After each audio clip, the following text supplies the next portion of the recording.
Deus, ele sempre quis que todos nós soubéssemos do quanto ele nos amava, do tamanho do amor que ele sentia para com nós. E foi justamente por isso que ele mandou o seu filho Jesus até nós. Jesus, ele habitou entre nós, ele se fez carne e ele falou um pouco sobre o amor de Deus para as pessoas. Ele foi de fato um amor real. Jesus, ele fez muitos amigos estando aqui. Ele falava a respeito de Deus e muitas pessoas o seguiam. Muitas pessoas ficavam admiradas com o que Jesus estava falando. Mas entre esses muitos amigos que Jesus tinha, tinham 12, os 12 discípulos que acompanhavam Jesus mais de perto, que o seguiam aonde ele ia, porque entendiam que em um determinado momento eles deveriam continuar com aquilo que Jesus tinha começado. Eles deveriam continuar levando o evangelho até as outras pessoas. Porém, Jesus também tinha muitos inimigos, pessoas que diziam que tudo aquilo que Jesus estava pregando não eram coisas certas e que ele não era o Filho de Deus. Jesus, ele foi mandado até nós com um propósito de se sacrificar, de mostrar o amor em prova, o significado real do amor.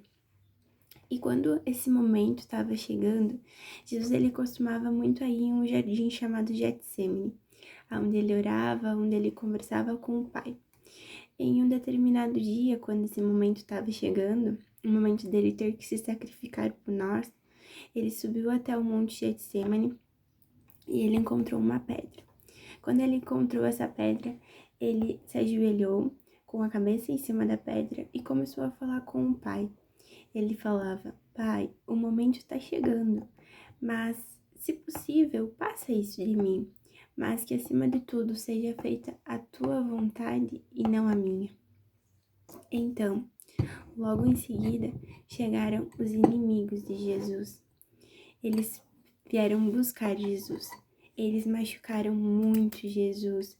Eles colocaram uma coroa de espinhos em Jesus. Eles cuspiram em Jesus. Vocês conseguem imaginar o tamanho da dor que Jesus sentiu? Como se não bastasse, logo em seguida, eles colocaram uma cruz nas costas de Jesus e fizeram com que ele caminhasse um longo período com essa cruz nas costas. Logo depois de tanto sofrimento, de tanto tempo em que Jesus ele foi crucificado, ele teve as suas mãos e seus pés pregados nessa cruz, ele disse: Pai, a ti eu entrego o meu espírito, está consumado. Ou seja, de fato, Pai, eu fiz tudo o que tinha que fazer, então eu entrego o meu espírito a ti. E aí, um dos amigos de Jesus pegou, tirou ele dessa cruz e colocou ele em um túmulo digno dele. Nesse túmulo, Jesus ele foi deixado lá, digno, ele foi limpo, teve vestes novas. E aí, depois de alguns dias, Jesus ele não tinha só amigos, Jesus também tinha amigas. Então, 3 amigas de Jesus foram visitar o túmulo dele. E muitas delas choraram por tudo que tinha acontecido, porque elas também sentiam falta de Jesus. E aí, um anjo se chegou até elas e disse: Gente, Jesus ressuscitou, ele não tá mais aqui. E aí, Jesus, ele ressuscitou. Muitas pessoas não acreditaram que Jesus tinha ressuscitado. Muitas pessoas ficaram chocadas quando as 3 amigas de Jesus foram contar. E aí, elas foram contar para os 12 discípulos também. E aí, todos eles ficaram muito admirados e alguns também ficaram com dúvidas.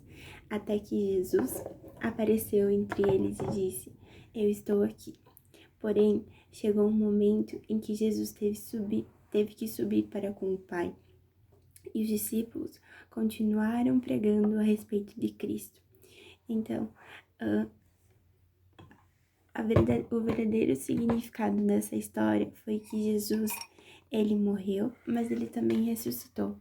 E o fato de Jesus ter ressuscitado é o significado da Páscoa, em que muitas pessoas comemoram hoje. Então, Jesus sim, ele morreu, mas ele ressuscitou e hoje ele mora com o Pai. aonde ele habitava antes de estar entre nós.